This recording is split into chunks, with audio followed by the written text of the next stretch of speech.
Hello, I'm Dr. Mark Andrew Holacek. I'm a Thomas Jefferson scholar, philosopher, and historian, and I come to you from the living room of my hermitage today. It's a sunny, bright, but chilly January early afternoon.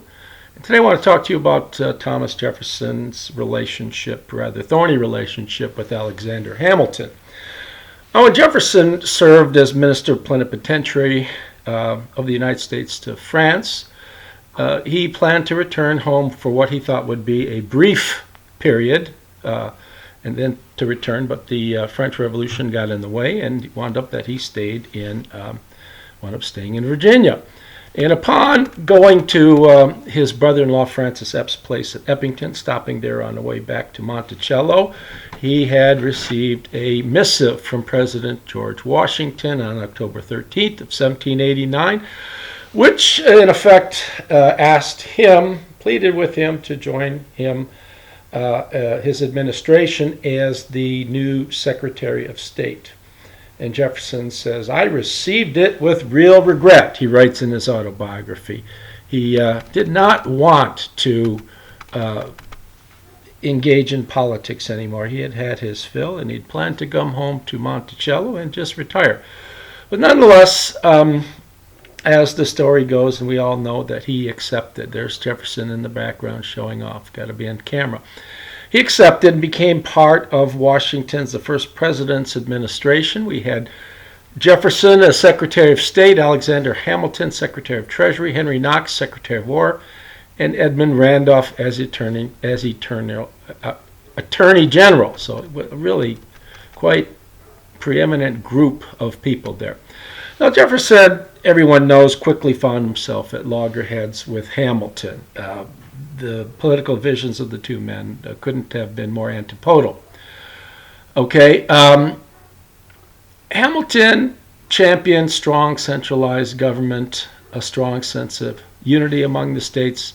Money was a problem. Jefferson continues in his autobiography. He says, "Among the debilities of the government of the Confederation, no one was more distinguished or more distressing than the utter impossibility of obtaining from the states the monies necessary for the payment of debts or even for the ordinary expenses of government."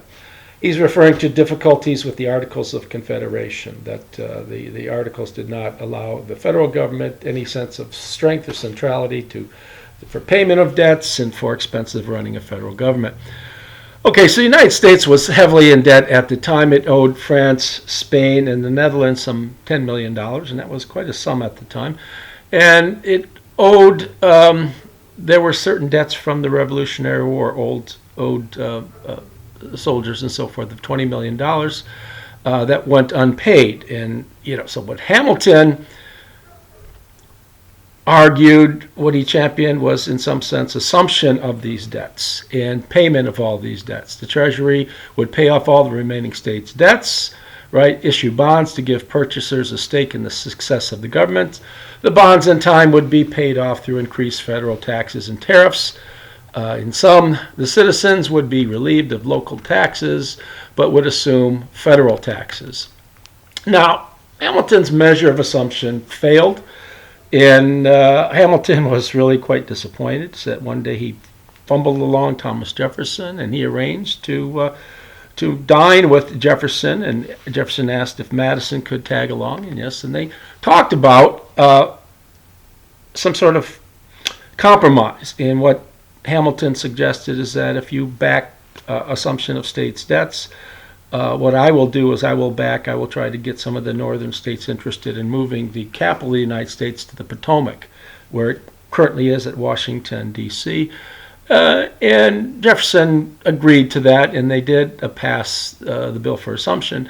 Jefferson said, as the pill would be a bitter one to the southern states, something should be done to soothe them, that the removal of the seat of government to the Potomac was a just measure and would probably be a popular one with them, the Southerners, and would be a proper one to follow the assumption. Okay, so that became a done deal. The assumption was passed, and Jefferson was happy that the seat of government would be, well, in effect, 120 miles or so away from Monticello. Later in life, Jefferson soured on this transaction. He writes, It was unjust in itself, oppressive to the states, and was acquiesced in merely from a fear of discussion. While our government was still in its most infant state, it enabled Hamilton so to strengthen himself by corrupt services to many that he could afterward carry his bank scheme and every measure he proposed in defiance of all opposition. In fact, it was a principal ground whereon was reared up that speculating phalanx, and in and out of Congress, which has since been able to give laws to change the political complexion of the government of the United States. Now, in effect, Jefferson rejected the notion of assumption. He saw the corruptive influences of assumption of debts. He saw what Hamilton really had in mind is giving, if the federal government could assume the debts of the states, and at the time the southern states had paid a lot of theirs, so the southerners would be taxed twice. They've already paid off their debts and they'd be taxed, and there'd be a whiskey tax and importation taxes and everything else that the southerners would have to swallow to pay for the state's debts. And the other problem is that a lot of the wealthy northerners were going to buy up these old bonds at pennies on the dollar and then return the bonds to the federal government at full price, so they would be making, at Hamilton, among them, making a handsome profit. Okay, now there was bickering between the two, partisan bickering. Hamilton, through assumed names in pro-federalist publication like Fenno's Gazette of the United States, and Thomas Jefferson, through the pen of others, especially James Madison, in publications like Fenno's National Gazette, which was a Republican paper birthed through Jefferson and others to fight the sort of Federalist scandal-mongering. Okay, Jefferson writes, of a retiring disposition, fearful of public criticism, although thirsty for public praise, Hamilton was not ready at the time to assume the part and the duties of political chief. That was Gilbert Chenard said in his biography of Jefferson, Thomas Jefferson, Apostle of Americanism. He says, but the save attacks of the Federalists attracted public attention to him. Jefferson was represented so often by them as the champion of republicanism that discontented Republicans began to rally round him, and Jefferson was thus invested with the leadership of a new party.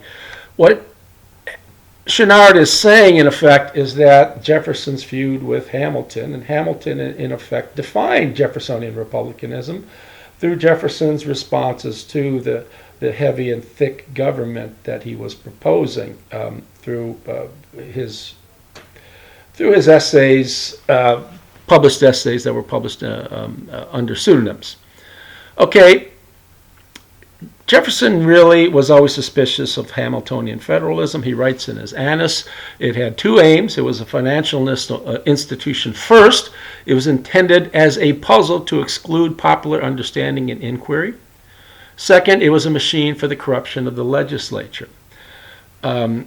What he meant is that in centralizing the government and having it assume a monstrous growth, it was a corrupt institution, and it would be in the interests of the wealthy northerners, right? It would be serving the interests of the wealthy northerners and not the general interest of all the people. The different political philosophies, in effect, were birthed because of different motives, two different types of people. Hamilton believed that people could be motivated only by force or interest, right? And since force he thought was impossible in America, he fell back on interest, is that he can motivate the sort of reforms that were needed by making those reforms in the interest of at least some small percentage of the population. So self-interest, personal rather public good he had in mind. Now, according to Jefferson, Hamiltonian federalism was in the main an economic policy based on manufacture and trade, with tariffs on imported goods to protect American manufacture.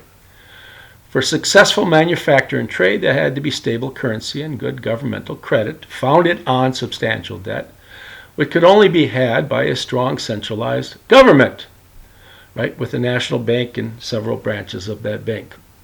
Now, at the helm of this heavy bureaucratic system, there'd be a stout president with powers beyond enumeration and elected for life. presumably. Now, beyond enumeration meant that the president would not be bound by a strict interpretation of the Constitution. He would be allowed to interpret the Constitution as he saw fit for the interests of the general citizenry. And by that, Jefferson meant his own interests.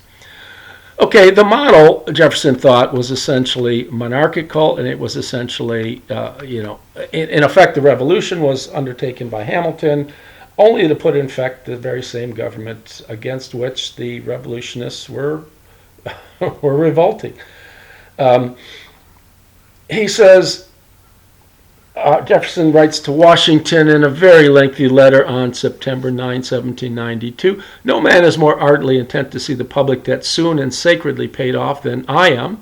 This exactly marks the difference between Colonel Hamilton's views and mine, and that I wish the debt would be paid tomorrow. He wishes it never to be paid, but always to be a thing wherewith to corrupt and manage the legislature." And by that he means having the government always have a substantial debt, right? It always owe something to the several states and so forth, to keep it strong, to keep it centralized, right? To keep the Federation of Nations more of a not so much a loose collection of states, but to have a strong central government dictating what the states ought to do. Hamilton's system was ambitious because Hamilton was ambitious. He says, Hamilton writes at a young age to a friend, Edward Stevens, says, "My ambition is prevalent, so that I contemn the groveling condition of a clerk or the like, to which my fortune contemns me, and would willingly risk my life, though not my character, to exalt my station." Jefferson writes of Hamilton admits to having large ambition and wanting recognition, wanting external gratification, external reward for his actions. Hamilton, says Jefferson in his Annus, was indeed a singular character of acute understanding, disinterest, honest, and honorable in all private transactions, amiable in society, and duly valuing virtue in private life, yet so bewitched and perverted by the British example as to be under thorough conviction that corruption was essential to the government of the nation. In effect, Jefferson offers a very sober and exact depiction of Hamilton the man, but a very sobering depiction of Hamilton's political vision. People are corrupt, so corrupt measures are needed to manage people, and those who lead can do what they need to do to, in effect, instill their vision of leadership. Now, Jefferson's republicanism, too, was ambitious, but more, and even much more so than Hamilton's system, because Jefferson's political ideals were much different. They were ambitious, perhaps even pie in the sky. Liberty for Jefferson was imperative. Freedom was a natural right of humans. Without it, there was no possibility, Jefferson thought, of human happiness. So it wasn't an end in itself. It was needed for humans to flourish in any sort of life. Humans were by nature morality abiding, Jefferson thought, and capable of managing their own affairs without governmental intrusion. So Jefferson thought, instead of heavy-handed government, central bank, national debt, elimination of debt. Let's pay off debts immediately, keep government out of human beings' affairs, and elect intelligent and morality-abiding people and oversee them, right? Jefferson championed personal liberty, Hamilton order. Hamilton thought that Jefferson's system, if instantiated, would lead to chaos in the sort Plato envisioned in Republic, each citizen believing himself fit to run the government, to run the polis, and doing at every time everything that he thought that he wished to do. So Hamilton was a radical conservative. Jefferson was a radical liberal. Now, the political difference between Hamiltonian federalism and Jeffersonian republicanism led to antipodal views of interpreting the Constitution, as I alluded to already. Hamilton wished a government led by a stout and take-charge president to be capable of unhesitant, we can call brisk, and intelligent action, championed by a willoughby view of the Constitution. He could interpret any way he saw fit, insofar as he was guided at least by the best interests of the citizenry. So Hamilton thought that a strong, intelligent leader was the best person to decide what was in a citizen's best interest. Jefferson feared a strong, stout governor, a president, someone.